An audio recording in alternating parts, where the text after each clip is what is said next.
Es la madrugada del 13 de septiembre de 1944. El patio interior del campo de concentración de Dachau huele a tierra mojada y a humo de carbón.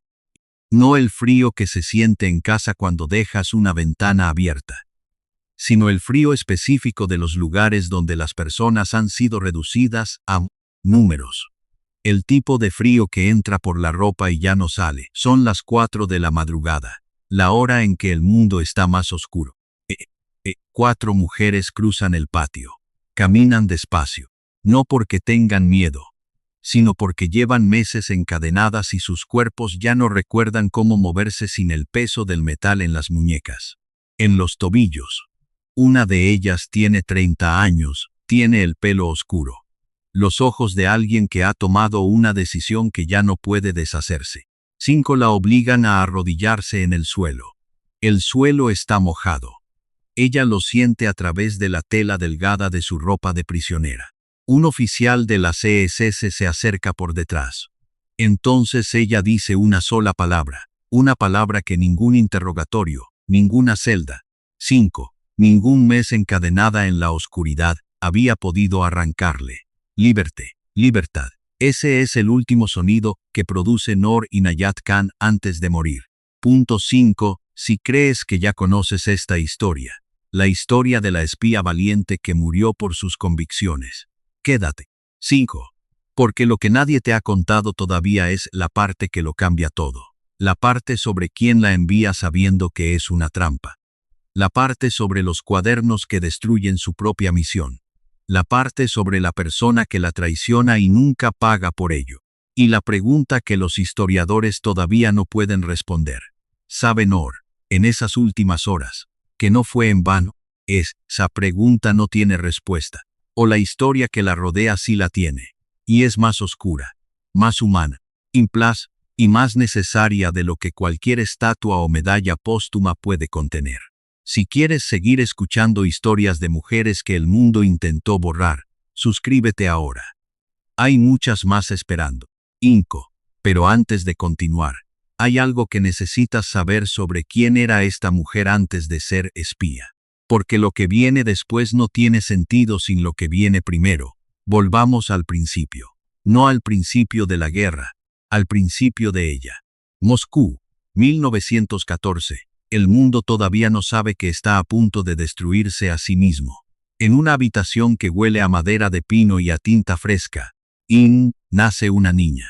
Su padre es Hazrat Inayat Khan, músico indio maestro espiritual sufí. El primer hombre que lleva la filosofía sufí desde el subcontinente indio hasta los salones de Europa. Toca el sitar ante la realeza europea. Habla de amor universal en ciudades que todavía no se conocen entre sí. Su madre es Ora Ray Baker, americana de Albuquerque, Nuevo México. Una mujer que cruza el océano por convicción y termina construyendo una vida en el espacio improbable entre dos civilizaciones. La niña que nace de esa unión se llama Noor Nisa Inayat Khan Noor, que en árabe significa luz. Crece en Londres primero, luego en París, en una casa en Suresnes, donde los visitantes llegan de toda Europa a escuchar a su padre hablar de Dios, de música, de la obligación de ser íntegro en un mundo que recompensa la hipocresía. La casa siempre huele a jazmín y a té caliente. Es un hogar donde las ideas importan más que el dinero. Noor crece escuchando que la verdad no es una opción, que la verdad es el fundamento de todo, que una persona que miente para sobrevivir ya ha perdido lo más importante antes de perder la vida. Su padre se lo dice con música, con parábolas, con la misma paciencia suave con que un río esculpe una piedra durante siglos. Noor lo absorbe todo. Tiene 13 años cuando todo se acaba. Hazrat Inayat Khan viaja a India en 1926. El 5 de febrero de 1927, muere en Delhi, solo, sin su familia, sin despedida. Noor recibe la noticia en París. No puede ir al funeral. No puede ver el cuerpo. No puede cerrar ese capítulo de la única manera que el corazón sabe cerrarlo, con presencia física, con el olor familiar de alguien que amabas. Solo hay ausencia. Esta herida, la partida de su padre sin despedida, sería el motor secreto de toda su vida. La convicción de que abandonar a quienes amas es la única y 5 traición que no tiene perdón. De un día para otro, Noor se convierte en el centro de la casa. Su madre, destrozada por el duelo, no puede funcionar. Sus hermanos menores necesitan a alguien que los sostenga. Noor, con 13 años, aprende a cocinar, a gestionar el dinero, a ser el ancla de una familia que acaba de perder el suyo.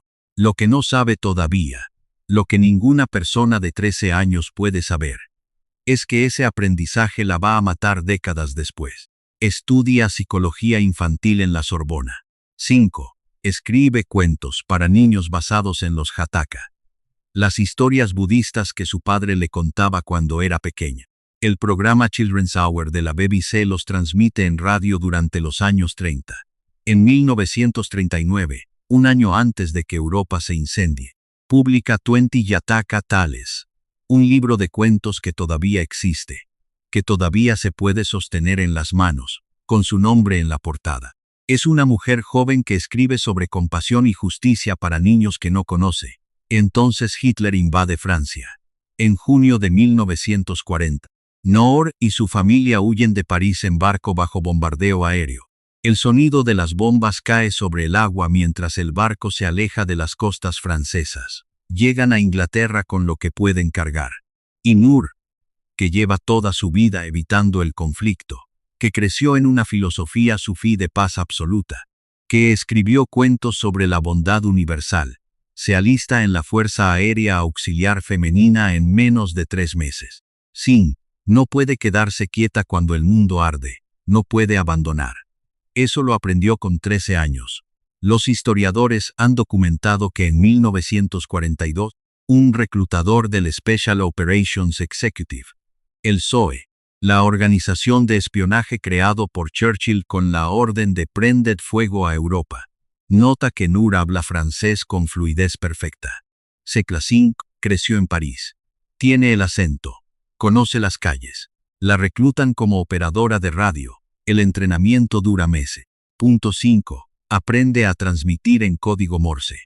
Aprende a montar y desmontar un transmisor de 30 kilos en la oscuridad, en silencio. En menos de 2 minutos. Aprende técnicas de evasión y vigilancia. Entonces llega la evaluación. Sus instructores escriben un informe que es 5, sin quererlo, el documento más honesto sobre Noor que existe. En una misma página, en el mismo párrafo, 2 frases que se contradicen. Not overburdened with brains.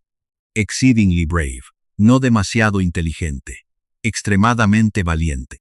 Ambas en el mismo informe oficial del SOE, hoy accesible en los archivos nacionales británicos en Kew, Londres. Ambas frases son correctas. E5, ambas son injustas. Y el hecho de que coexistan en el mismo documento dice más sobre los criterios del SOE que sobre Noor. Pero hay algo en ese informe que nadie menciona cuando se cuenta su historia. Algo que lo cambia todo. Y llegaremos a ello en unos minutos. Le preguntan durante el entrenamiento si podría matar a alguien si fuera necesario. Tarda demasiado en responder. Le preguntan si podría mentir bajo presión extrema. Dice que lo intentaría. Eso es todo lo que puede prometer. En ese mismo periodo de entrenamiento, otra agente del SOE, llamada Odette Sansom, atraviesa un proceso similar. También la envían a Francia ocupada. También la captura la Gestapo. Sus destinos se cruzan de una manera que solo entenderás completamente al final de esta historia.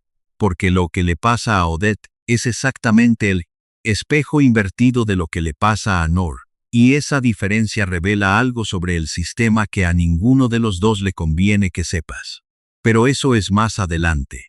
Hay un debate interno en el SOE sobre si enviar a Noor.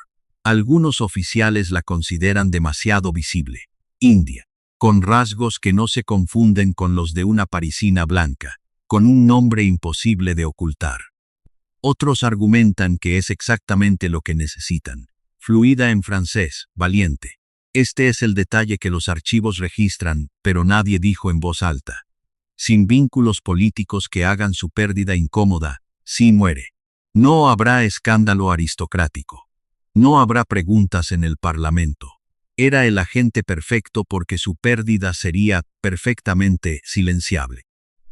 En junio de 1940, Noor Inayat Khan sube a un avión en la oscuridad y salta sobre la Francia ocupada con el nombre en clave Madeleine y un transmisor de 30 kilos en una maleta ordinaria.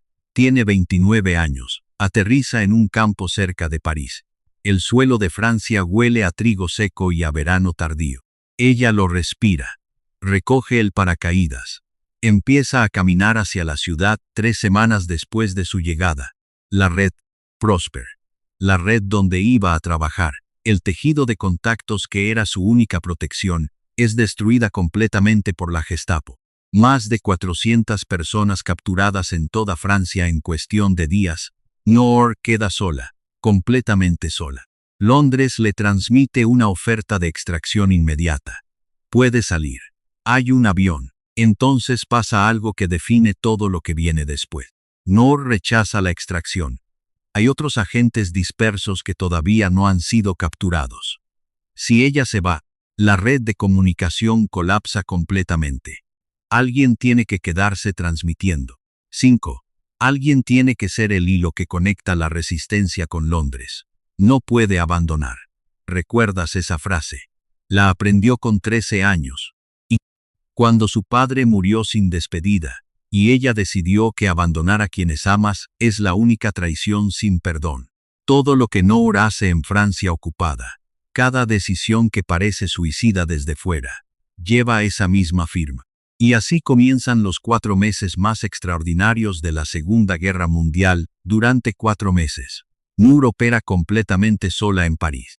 Cambia de apartamento más de 20 veces, a veces una vez por semana. Carga el transmisor de 30 kilos en una maleta por el metro de París.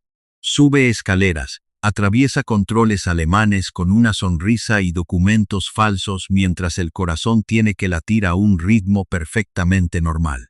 Transmite imágenes que ayudan a coordinar el avance aliado en el norte de Francia. La Gestapo tiene su foto. Tiene su descripción. La busca casa por casa en toda la ciudad. ¿Habrías tomado la misma decisión que Noor cuando le ofrecieron salir? Déjalo en los comentarios, porque la respuesta dice más de quién eres que cualquier otra cosa. Pero hay una grieta que se forma en esos meses. Una grieta pequeña, casi invisible. Noor lleva un cuaderno donde, contra todo protocolo de seguridad, transcribe los mensajes que envía y recibe, no por negligencia, por necesidad. Opera sola sin respaldo. Hero 5 con la memoria sometida a un estrés que ningún ser humano debería sostener durante 4 meses. El cuaderno es su archivo mental. 5. Su red de seguridad. Nadie en Londres le dice que lo destruya. Nadie supervisa que lo haga. El cuaderno existe. Y en él está absolutamente todo. Lo que ese cuaderno va a provocar. Lo que ese cuaderno va a permitir que la Gestapo haga durante semanas enteras. Es una de las ironías más devastadoras de toda la guerra. Pero antes de llegar ahí, necesitas saber cómo la encuentran. ¿Y quién hace la llamada a octubre de 1943? Alguien llama a una puerta en París. La historia tarda décadas en establecer quién hace esa llamada. Jean Overton Fuller, amiga de infancia de Noor, escritora británica que después de la guerra dedica años a reconstruir cada detalle, identifica en sus incineraciones a René Gary, a Tinko, hermana de un colega del PSOE, motivada, según los testimonios que Fuller recopila, por celos personales. Una historia que nunca llega a resolverse judicialmente porque René Gary muere antes de enfrentar cargos. Nunca paga. Nunca. Lo que sí sabemos es lo que pasa después. La Gestapo entra al apartamento de Noor. Ella intenta resistir. Los testimonios escriben una pelea física, no una rendición. La reducen, la esposan, la llevan al número 84 de la Avenue Foch, la sede de la Gestapo en París. Un edificio que todavía existe hoy, en una calle que todavía existe, en una ciudad que sobrevive en parte gracias a lo que ella transmite desde sus calles durante 4 meses imposibles. En Avenue Foch, los interrogadores le hacen preguntas. Noor no responde. Le hacen más preguntas, Noor no responde. confiscan el cuaderno. Y entonces pasa algo que ningún escritor de ficción se habría atrevido a inventar. Los interrogadores abren ese cuaderno. El cuaderno donde Noor transcribe cada mensaje enviado y recibido, y encuentran exactamente lo que necesitan. 5. Para hacerse pasar por ella ante Londres. Conocen sus códigos. Conocen su estilo de transmisión. Conocen los nombres en clave de cada contacto activo. Duran semanas. La Gestapo transmite desde el transmisor de Noor, fingiendo ser ella. Londres no sabe que está capturada. Londres sigue enviándole mensajes. Sigue creyendo que Madeleine opera. Y la misma meticulosidad que hace a Noor extraordinariamente valiosa, su precisión, su necesidad de documentar todo. Es exactamente lo que le permite a la Gestapo destruir la red que ella sacrifica todo por proteger, su mayor virtud. Su arma más letal contra sí misma. Noor escapa una vez, en octubre de 1943, junto a otros 2 prisioneros. 5. Desmonta el sistema de seguridad de su celda en Avenue Foch y llega al techo del edificio. Están a centímetros de la libertad. El aire frío de París está ahí, a un salto. Esa misma noche, una alarma antiaérea obliga a un recuento de prisioneros. Los encuentran. Los devuelven. Noor escapa una segunda vez. La recapturan de nuevo después de la segunda fuga. La Gestapo la clasifica oficialmente como extremadamente peligrosa. No debe confiarse en ninguna promesa de buena conducta. Le ponen grilletes especiales, diseñados específicamente para ella. La suben a un tren hacia Alemania. Imagina eso. Imagina que llevas meses resistiendo todo lo que te han hecho. Que no has dado un nombre. No has confirmado una dirección. No has... 5. Que el único poder que todavía tienes es el silencio. Y entonces te encadenan de pies y manos, y te suben a un tren hacia un país que no es el tuyo, para encerrarte en un lugar del que no vas a salir.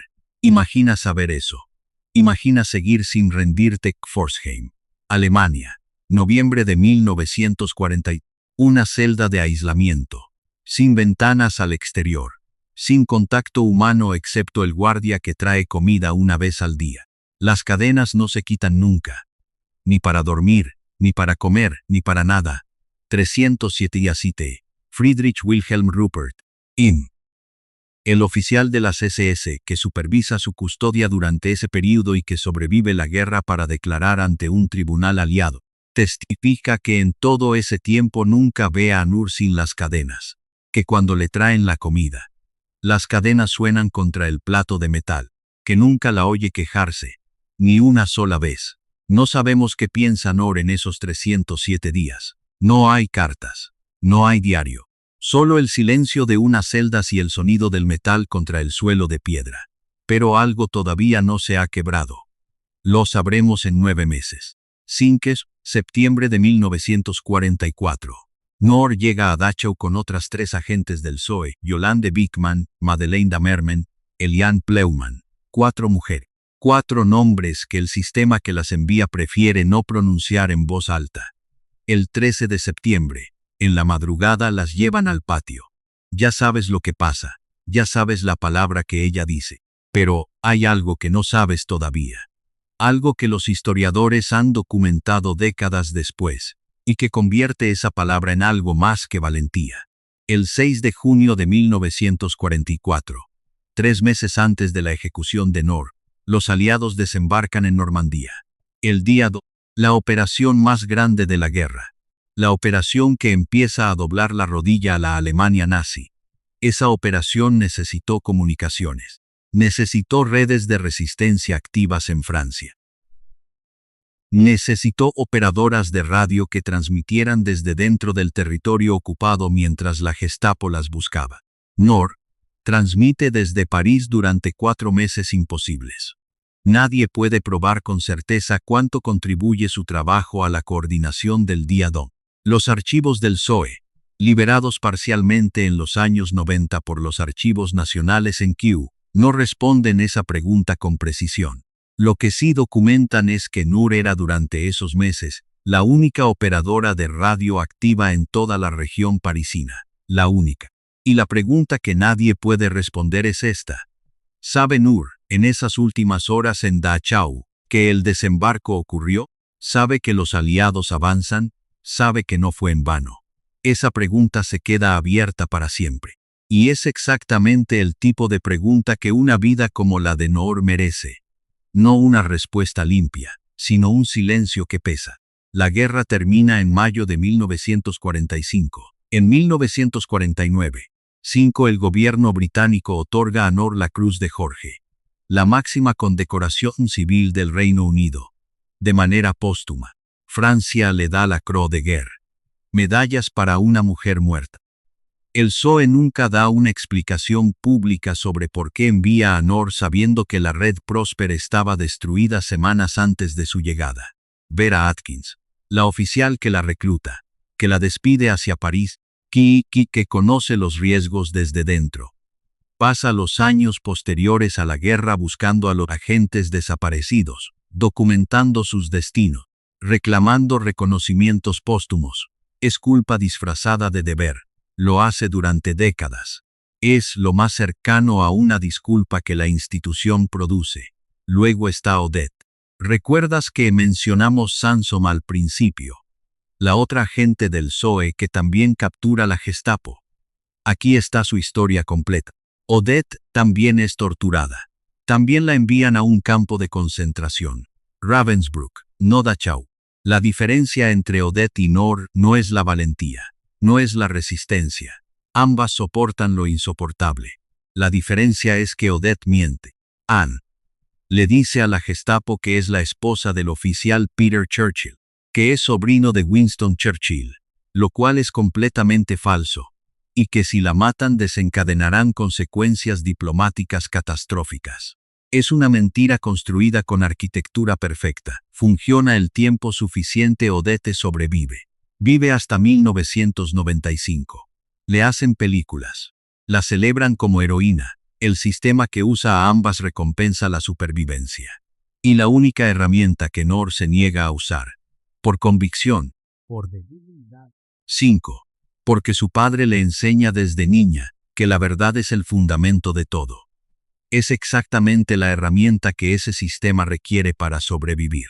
Y, dentro de él, recuerdas la herida. Recuerdas lo que aprende con 13 años.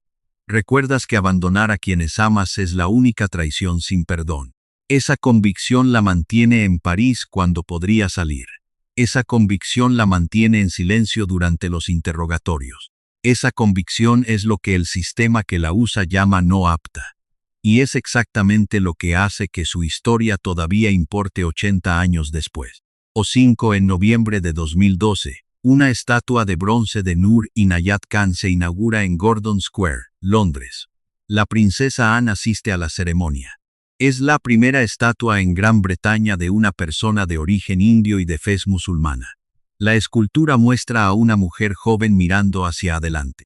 En la base, grabada en el bronce, hay un arpa pequeña, un eco del instrumento de su padre, el sonido que llena la casa de su infancia en Suresnes, el sonido que ella aprende a tocar cuando todo lo demás se derrumba. Bajo la lluvia londinense de noviembre, el bronce se vuelve verde. Hay una pregunta fácil sobre Noor Inayat Khan. La pregunta fácil es, ¿muere porque es demasiado valiente? Y la respuesta fácil es sí. Fue valiente hasta el final. Eso es verdad. Pero hay otra pregunta. ¿Muere porque el sistema que la usa nunca tiene intención real de protegerla? Si la respuesta a esa segunda pregunta también es sí, entonces la historia de Noor no es solo la historia de una mujer extraordinaria. Es la historia de lo que les pasa a las personas más íntegras que tenemos, cuando caen en instituciones que las necesitan pero no las valoran, cuando son útiles hasta que dejan de serlo, cuando su pérdida es aceptable dentro de un cálculo que ellas nunca ven. Odette miente y sobrevive. Noor no miente y muere. El contraste no juzga a ninguna de las dos. Juzga al sistema que las usa a las dos. Vi ahora la pregunta que te toca a ti. Si estuvieras en ese patio, en ese frío de madrugada, con el suelo mojado bajo las rodillas, ¿hay algo dentro de ti que no podrías traicionar aunque costara todo? ¿O crees que la supervivencia siempre justifica el precio? No hay respuesta correcta, pero la respuesta que das, aunque sea solo en tu cabeza, sí, aunque nadie más la oiga, dice algo sobre lo que más valoras en una vida. Liberté es la última palabra de Nur. Quizás no es solo una palabra. Quizás es la respuesta a esa pregunta. La respuesta que ella da con el cuerpo destrozado y la convicción intacta. En el frío de Dachau. 80 años antes de que tú la escucharas, si esta historia te movió, compártela. Es la única forma real de que Nur siga siendo recordada. En los próximos videos. Una reina que gobierna durante décadas mientras le borran el nombre de los registros. Una científica cuyo descubrimiento más importante le roban frente a sus ojos. Y una líder política eliminada exactamente cuando estaba a punto de cambiarlo todo. Sus historias están conectadas con la de Nur de una manera que todavía no ves. Hasta entonces.